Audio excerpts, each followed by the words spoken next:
PTV के कई ड्रामे ऐसे हैं जो आज भी क्लासिक माने जाते हैं और लोग उन्हें कभी नहीं भूल सकते।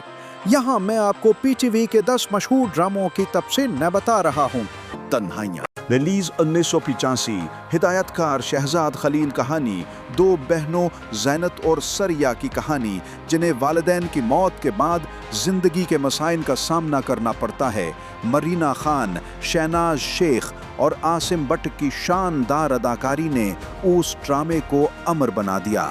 यादगार बात उसके डायलॉग और मौसीकी आज तक लोगों को याद है। धूप किनारे, रेनीश दुतवाइन से सुसार, हदायतकार शहजाद खलील कहानी, डॉक्टर जोया, मरीना खान और डॉक्टर अहमद राहिर की कहानी जो अस्पताल में काम करते हैं। एक खूबसूरत मोहब्बत की दास्तान जिसमें मज़ाह और जज्बात दोनों शामिल हैं। यादगार बात, इस ड्रामे ने मरीना खान को स्टार बना दिया। वारफ, Release 1970, The 80-100, हिदायतकार नुसरत ठाकर कहानी, जमींदारी निज़ाम और जागीरदारों की साजिशों पर मबनी ये ड्रामा फ्यूडल सिस्टम की हकीकत को सामने लाया। यादगार बात, फतेह मोहम्मद मलिक, महबूब आलिम और आबिद अली की शानदार